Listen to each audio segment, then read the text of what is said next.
Welcome to Ancient Echoes, Coins and Culture of the Ancients, the channel that takes you on a captivating journey through the intricate tapestry of history, numismatics, and the rich cultural heritage of civilizations long past. I'm your host, and together we'll dive deep into the fascinating world of ancient coins. Those small, metallic windows into the past that reveal stories of empires, trade, artistry, and the essence of societies that once flourished. Join me as we uncover the secrets behind these small but powerful artefacts, exploring the tales they tell about economies, politics, art, and the daily lives of our predecessors. We'll venture into the remarkable cultures that minted these coins, decoding symbols, inscriptions, and designs that carry the echoes of distant eras. So, whether you're a seasoned numismatist, a history enthusiast, or someone eager just to discover the hidden gems of antiquity, Ancient Echoes is your gateway to the enthralling world of coins and culture from ages gone by. In this episode, we're going to be taking a closer look at the significance of the aqueducts to the ancient city of Rome's success.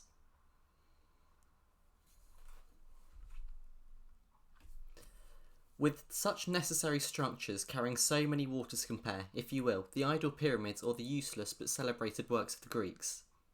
This patriotic boast was made by a proud Roman who knew what he was talking about, Sextus Julius Frontinus, who was a commissioner of aqueducts at Rome at the end of the 1st century AD. He wrote a handbook on the city's aqueduct system which, together with archaeological remains, offers us wonderful insights into this impressive feat of engineering and organisation. We'll return to Frontinus' testimony on the aqueducts, but first let us consider why they were built. It's possible for cities to grow without aqueducts, and Frontinus tells us that Rome managed without aqueducts for the first 441 years of its history. Roman London, for one, never had an aqueduct, while Pompeii was only provided with one in the late 1st century BC. Towns without aqueducts took their water from a river, in Rome's case the Tiber, or from the wells. Cisterns can store water runoff, funneled in from roofs. Many of Pompeii's houses had this practical system, storing rainwater in cool underground cisterns to last through the dry Mediterranean summer. However, there were limits to these sources, which were strained as the city's population density grew. Wells gradually depleted to the water table and were no good in dense urban population polluted the groundwater with sewage, rubbish, and the burial of the dead, which is one reason that Rome, like many cultures, insisted on burying inside the city. Roof-fed systems worked well for the relatively low-density housing, but Rome's multi-storey apartment blocks provided less roof area per person, and perhaps above all, wells and cisterns only delivered water by the bucketful. For the fountains and bathhouses that the Romans loved, flowing water was needed, and that, in an age before efficient mechanised pumps, could only be delivered by gravity flow aqueducts.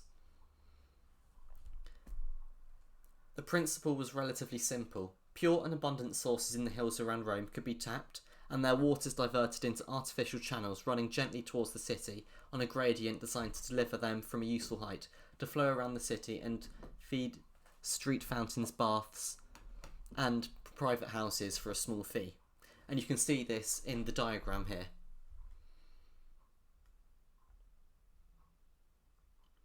The engineering challenges were formidable. The cheapest route had to be surveyed very precisely. The gradient had to be steep enough to ensure a good flow to stop the water from dropping sediment which would clog the system, but shallow enough to avoid damaging surges. An array of settling tanks, distribution towers, or castella, pipes, cisterns and fountains had to be built and, for maximum publicity value, richly decorated. Pliny tells us that Augustus' lieutenant Agrippa, as part of his aqueduct works in the late 1st century BC, having added the Aqua Virgo and repaired the other aqueducts, renewing their channels, made in 700 basins as well as 500 fountains and 130 castella, many of which were richly decorated, and in these works he erected 300 bronze or marble statues and 400 columns of marble. And we get this from Pliny, Natural History 36.121. Moreover, since aqueducts could not readily be turned off, arrangements had to be made to ensure the new water could be drained into the Tiber, often flushing sewers or roads as it went. For most of its route, an aqueduct could flow in a relatively cheap underground culvert, but as the land dropped away into the Tiber Valley, the aqueduct channels had to emerge from the ground, supported on tiers of arcades as they approached the city. Many of these arcades survive and form a spectacular sight, and you'll see from their coins that the Romans, like us, thought of these tiers of arches as a symbol of aqueduct engineering. And here on your screen now you'll see a copper coin containing a horse galloping across the top of an aqueduct. And this coin is from the late Republic, 56 BC to be exact, and it shows the arches of the Aqua Marcia, which was a particularly grand aqueduct.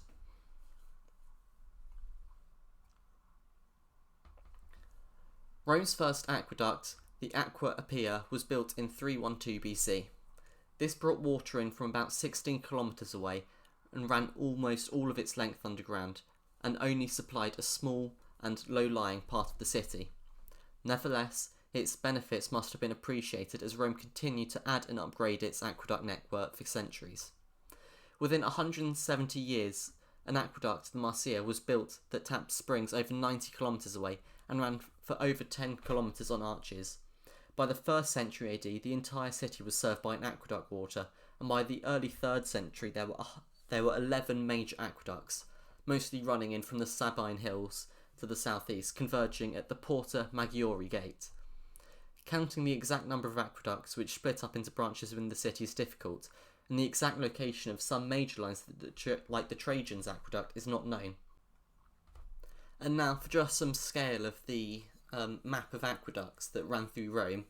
Here on your screen I've put a large aerial map of ancient Rome with several aqueducts highlighted in different colours.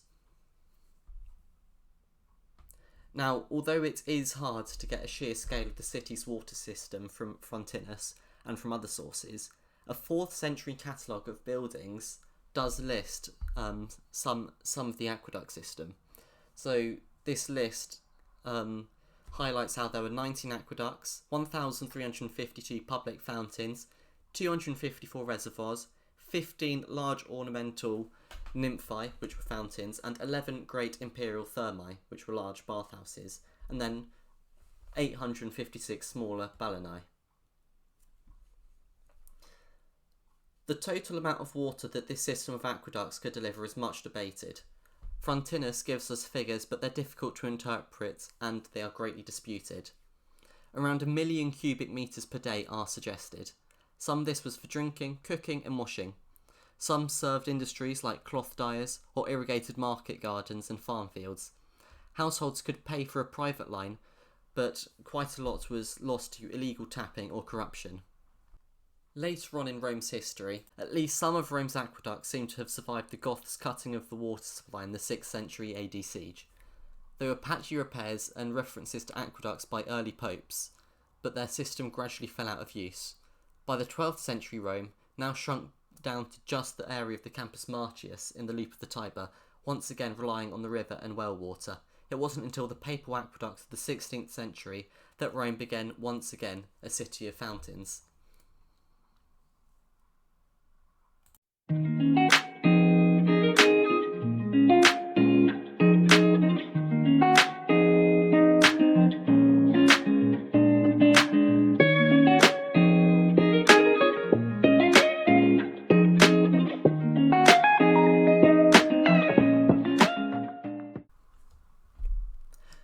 As we come to the end of this episode of Ancient Echoes, Coins and Culture of the Ancients, I want to thank you for joining me on this exploration of the past through the lens of numismatics.